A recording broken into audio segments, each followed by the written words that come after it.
Hello everyone and welcome back to Let's Play Mighty Number 9 as Ray. In the last part we got through a couple more Mighty Numbers and now we're gonna go finish off the main cast of 8 before heading off towards Endgame. Aviator's stage isn't that much harder with Ray, but barring the occasional moment of, oh right, my dash now counts as an attack.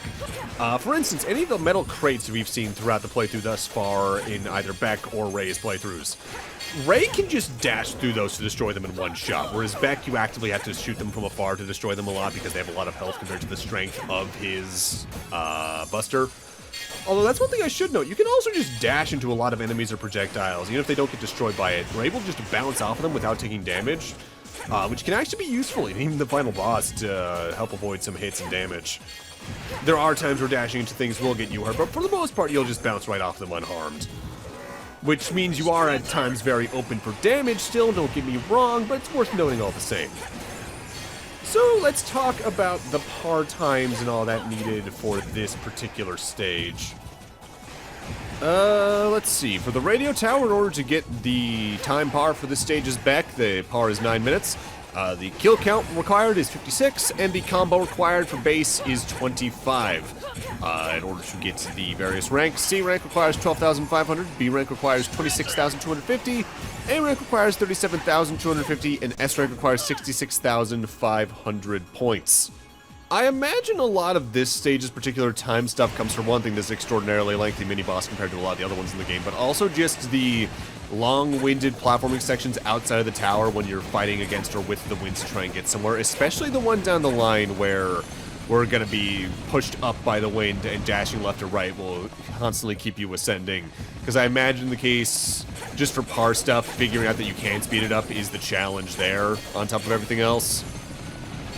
Now, I've already mentioned before that Ray only really gets cutscenes at certain points between stages when you're starting the game off, every couple of stages after that, and then at the end game effectively.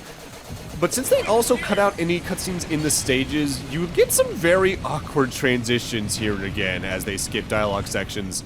And I think this fade to black into another fade to black directly is probably one of the most visually obvious. Oh yeah, they just skip past a lot of stuff here in the game. That just looks incredibly awkward. Which, admittedly, it's not exactly a problem unique to this. Technically, that also happens in a lot of better games, even, like certain Castlevanias with bonus playable characters and all that. It's really... I think the word I want to use here is unfinished state this game is ultimately in due to its high budget split between way too many SKUs and a lot of other factors. Which is kind of funny, too, because I genuinely think, like we brought up already, Ray, I think, is a better attempt at a second playable character than a lot of other games in this style tend to do. I think Ray is better implemented than Zero or Axel in X7 specifically. I think she's better implemented than either Mega Man or Bass in Challenger from the Future, but that's not exactly hard because of how underwhelming that game is by the end of it. It's just a shame that all these other cracks are here that make the experience just feel lesser all the same still.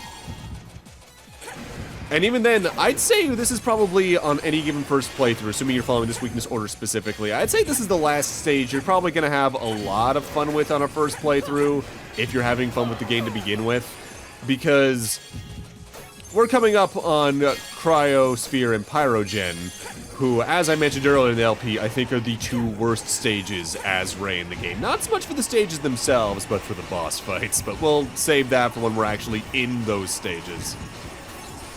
Now, something I actually can't tell about Ray. Her animation, like I brought before for her dash, is the spin, which is a lot different than Ray's Beck's just a little zip forward. I actually cannot tell if her dash also goes farther, or if it just has a longer animation that goes the same distance. Because I feel like you can ascend that particular room faster as Ray than you can as Beck, but I can't tell if that's just my imagination playing tricks on me. Alright, Avi can be a bit of a weird fight because of how awkward Countershade's weapon is to use against him. Because Countershade's weapon, again, we hold the square button, you turn invincible, and then when you do the dash, that does the weakness damage. Roughly 2 shots per is what you need to actively advance his health down to the next phase. And there's certain attacks, like when he does the low charge across the screen, when he goes, local boss at large, update found him. That's the easiest point to hit him with that during. But you need to also be careful because you might accidentally hit the little drone you're meant to use Beck's counter shade weapon against to hit him with. Hitting him from behind whenever he does the charges vertically across the screen in either the middle two pits is also very good. But whenever he's facing towards the screen, I just recommend trying to avoid the shots period because any damage you take in the meanwhile is just not worth it. His little quote-unquote overdrive attack, though, is still pathetically easy to dodge as long as you do a little bit of a figure eight movement across the screen, because it doesn't last long enough. I think he can also hit you during that charge towards the screen, but I've actually never had that happen to me. The big thing is, Counter Shade's weapon as Ray is one of the cases I was talking about earlier, where even if it's a good weapon, the ammunition you have for it is so sparse that if you miss once, you're probably going to be out of luck for using the weakness effectively against Avi. And that can lead to some problems. Also, hey, look, this is what I was talking about. He still clearly had, like, a good, what would you say, like 8th, 9th, 10th of his health left, and he still counted as dying. I don't know why that happens, but I've had that happen in a lot of boss fights between this actual recorded playthrough and even the practice runs I was doing, as well as my first playthrough of the DLC several years back. It's weird. I'm gonna take it because, hey, that's a quicker clear, but still weird. Avi's weapon for Ray, I actively dislike. Ray has the worst weapon here compared to Beck by a country mile, especially given how it works and the attack pattern of the upcoming boss that's weak against it. What should we tackle next? Let's go over to the tips to exactly discuss why. Variation code Aviator. Hunter's Aim. While holding down the attack button, an auto-fire support module will activate around the player as seen with that little reticle around Ray. Once a target has been detected, a marker will display over it. If the tackle tech is used while a target is marked, the attack will home in on the target and consume attack energy. So effectively, it allows you to use your tackle to move vertically as well. If there's a target below or above you, you can just move diagonally up to it. And there's some platforming cases that can be useful, but the dash is already good enough that you wouldn't really need to use that anyway. And when you consider a certain attack I talked about during the main campaign that Pyrogen has, this is a match made in hell for a nightmare of a time.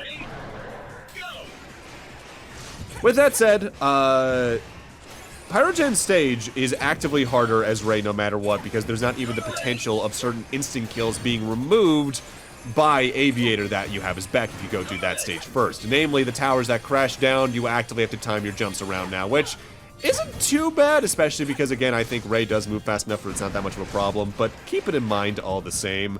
Also, the issue with her attack range potentially activating explosive barrels can also hit you pretty easily here. But that said, I do think it's actively easier because of the fact her dash counts as an attack to get around these fire enemies and prevent the oil from being lit on fire to avoid major damage. With that said, let's get the stuff needed for ranks on this stage as Beck. The clear par time for Beck on this stage is 5 minutes. The clear par kill count is 47. The combo is 15. To get a C rank, you need 12,500 points. To get a B rank, you need 26,250 points. To get an A rank, you need 37,250 points. And to get an S rank, you need 66,500 points. Weirdly, I think this stage goes from being one of the weirdest stages to choose as a Kickstarter backer demo stage as Beck to being kind of an alright stage as Ray because of her updated movesets and everything. I think it actually feels a little better to play as her for some reason. I can't quite parse into words easily. Does that still make it a good stage to have chosen for that backer demo? Oh god, no. Why? I will never understand why they chose this stage and not one that had something much more interesting going on.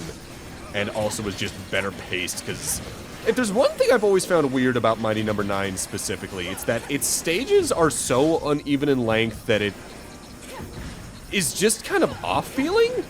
Because, yeah, there's varying stages lengths in mainline Mega Man, especially in the X series, I would say, during the PS1 era. But there's something very off about how this game does it in specific that just is very noticeable. It's like, yeah, there's a couple of stages in, like, specifically I'm thinking, like, X5 and 4. They're like, okay, that was a lot shorter, that was kind of weird. But in this stage, it goes from having stages that are pretty short like this to having stages that are just marathons to play through that just feels nowhere near as good. And it's something to keep in mind, too, because I'd say if you pick the wrong first stage because of that, this game can burn you out pretty quickly because you'll just go from marathon stage into marathon stage and just get exhausted. Like, uneven stage lengths can be a pro in some regards, but if you pick the wrong marathon stages, it just can be, ugh. With that said, time for Pyrogen. So as we saw in that tutorial, Aviator's weapon, you dash into people. Something to keep in mind about Pyrogen, once again, is that he does a lot of charging across the screen for attacks to begin with. But once you hit his overdrive state, so to speak, he turns blue. And one of his attacks then is to grab you and explode you, instantly killing you. The only indication you have he's going to use that move in particular is the word he says when he's going to do his charge across the screen. But if you're not paying attention, or if the music's too loud, or especially the fire's too loud, you're not going to hear that, and leads you dying in this fight over and over and over again. This is a weakness that should not have been designed like this if they were going to have his attacks not get changed for Ray. It is dire feeling.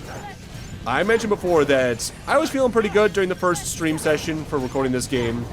And I started the second session feeling pretty good, but going from this fight into Cryosphere is just, ugh. Some fights were not designed around Ray's attacks, or especially Ray's health mechanic, in a way that is just very off-putting, and I think this is one of the worst cases of it. And the fact that he's technically Mighty number 1 means on a first playthrough you might still choose him first, and that is just a nightmare. The close range attacks on Ray in general are just not good for fights like this, and it becomes very apparent very quickly from repeated playing. I am not a fan of this.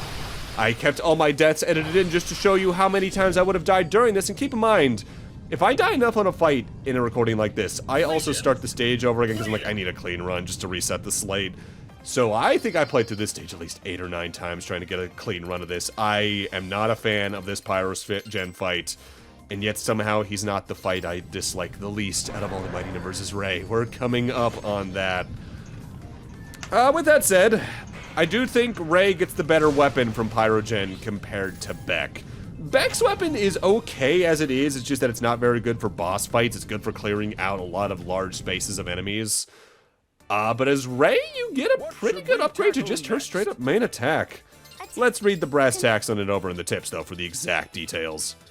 Variation code Pyrogen. Ignite gear. Hitting an enemy with Ray's claw attack will result in an explosion. Every explosion that activates will drain attack energy. So now we have effectively a walking explosion touch. Holding the attack button will cause Ray to enter a detonation standby state. During the state, the tackle attack also causes explosions on contact. This can be pretty good in a lot of combat situations, and it is very good against Cryosphere coming up. The unfortunate thing is that, for one thing, it's once again due to how cell absorption works and the amount of ammo it has. You drain through it really quickly, but also Cryo's fight is, whew. So first up, before I get into my personal experience during the stream with this particular level, let's talk about its pars and all of that. So here in the waterworks, the par clear time is 8 minutes, the par kill count's 45, and the par combo count is 15. The C rank requires 12,500 points, the B rank requires 26,250 points, the A rank requires 37,250 points, and the S rank is 66,500 points. So we're gonna see the amount of deaths I had happen to Cryo when we get to that fight. And you can even see how long I was at this because of how well I actually played through the stage itself. But remember, I streamed the recording for this and the main campaign. The first session of the Ray campaign was the start of the game through to the level we did right before Avi's stage, so Counter Shades. Stream 2 was Aviator stage through the end game. I finished Aviator stage, practice and recording in about 30 minutes, somewhere abouts there. I was at this stage between recording and practice for an hour and a half. Because, oh my god, Cryo's fight in particular, I think is the worst instance of, oh, your fight was not designed around this health mechanic in a way that actively harms the experience at every single step. With that said, this mini-boss is kind of funny because the 1-2-3 attack with Ray's claws is very good here. Again, don't underestimate the strength of her claw attack, because its range is really good, its power is really good. The only reason I tend to use Brandish a lot on normal enemies is it's more spammable because of how fast the individual slashes are, because even though it does less damage, I can get more damage in more quickly. But on a lot of fights, just use the claws, they are the better option. The issue that's also pretty easy to run into in this stage as Rey specifically is we got these ice blocks you meant to use as platforms to reach some of the higher routes and all that. For one thing, because of the general strength of her claws, it's easy to break the blocks before you might want to and thus prevent you from reaching certain angles. But also, because her dash counts as an attack as opposed to Beck's, you can dash through the ice block, which in some regards is actually kind of fun to do. But there are times where that can end up screwing you out of certain pathways once again, or even out of getting through the boss fight in an easier method by preventing how you get the fine play in that particular fight, either when you're going for the ranks or just trying to play the fight normally. I think another thing that makes this particular campaign harder is something I actually haven't talked about yet. So as Beck, you get Axel boosts by absorbing certain enemies along the way, which would boost your defense, your speed, your power with your buster, and all that jazz. The only time you get those as Rey is from Patch the support robot, who is the robot that we'll see at the end of a lot of levels and will like drop a health canister for you in a way. They're sort of like a equivalent to Eddie from Mega Man Classic. Something that was in the main game we didn't really get to show off is that the game actively has a bit of a super guide system, where if you die a lot of times at a checkpoint or at, I guess just a checkpoint period, Patch will be there when you spawn in and drop a couple of things. Not only can he drop the Axel boost power-ups, but they can also drop the equivalent to the E-tanks the game has, the EX recoveries. And that is the only way you can get them in Rey's campaign, which means you are very low on health and have no way to recover. So the thing about Cryosphere that makes her such a nightmare to fight is, for one thing, since she can freeze, you're gonna be probably losing some time for your health to drain anyway, on top of the damage you'll take at that point anyway. But also, her attack patterns take so long that a single mistake on your health aspect can get very costly very quickly. Her attack pattern's not that different from what it was in the original thing. She flies up in the air with this ice thing. She'll eventually solidify that and make blocks.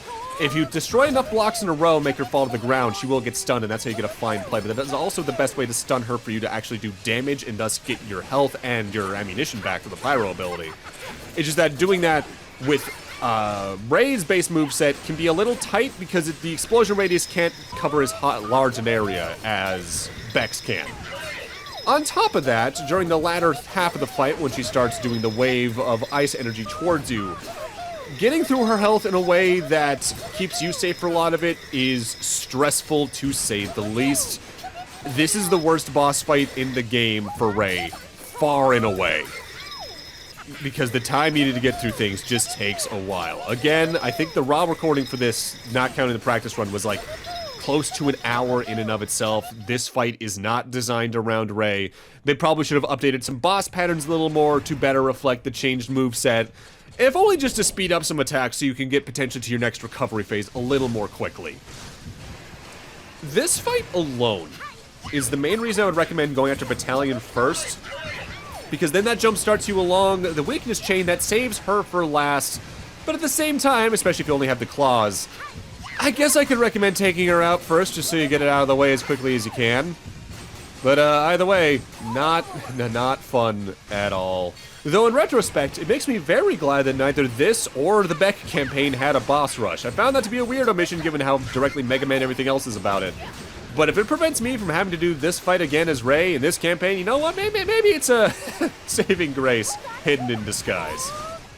Even I know a lot of people don't like boss rushes. I'm just used to them because they were in so many games I played growing up that I just don't really flinch when I see one, unless it's specifically like, what do you mean this is happening at this point in a given Devil May Cry game kind of deal, because of how they surprise you with them in that one in comparison to a lot of other franchises. If anything, I'm kind of surprised in retrospect that we haven't really gotten one of those in Resident Evil off the top of my head. Barring like stuff in Mercenaries where you would fight the chainsaw guys again. With that, we're now also getting our final variation code, which, off the top of my head, I think is the least changed variation code to its equivalent Resurrection as Beck. We'll read the exact text of it after we get the cutscene, because that's also our final of the main 8 mighty numbers taken care of. Oh, also, just to mention it, despite Rey having the mouth beam attack in her end of boss animation and in her boss fight as Beck, you never get to do that in the game. At least not in this game. I believe it's possible to do that in Mighty Gunvolt Burst, where Ray is also a playable character there, but not here. It took sacrificing what may be my own brothers and sisters to get it. But I have it all now. The origin of their cells. Everything about their creator. Now, I will finally see who I am dealing with. Managing Director of Sonda Technologies. Dr. White? It can't be. Professor, you are receiving an urgent call from Cherry Dynamics. I will pass it through. I'll take the mighty numbers and handle the proceedings at the robot factory. You take call and find out the level of the prison. The Cherry Dynamics Factory, then. Bill. The implication these two storylines are going on at the same time is kind of weird, because where does that leave Ray fighting the Mighty Numbers compared to Beck? I guess maybe she weakens them and then Beck cures them afterwards or something like that. Mind you, it's not like the story really matters. So let's see, variation code Cryosphere. Liquid nitrogen launches a liquid that freezes enemies. Any enemy that is hit by this attack will be slowed and take damage over time. Certain enemies will not take damage over time. I don't know which, because I seldom use this against the next boss fight though. If the enemy is destabilized during this effect, they'll be frozen completely and unable to move. While frozen, the timing for getting 100% absorption rate is extended. Some enemies, including most bosses, cannot be frozen completely. I don't like it too much as a weapon, but it doesn't need to be liked that much because I only need to use it once more moving forward. But with that, I'm going to need to end this off here. Thank you guys for watching, and in part 4, we're going to go finish off the raid campaign and our LP of Mighty Number 9 as a whole. See you guys then.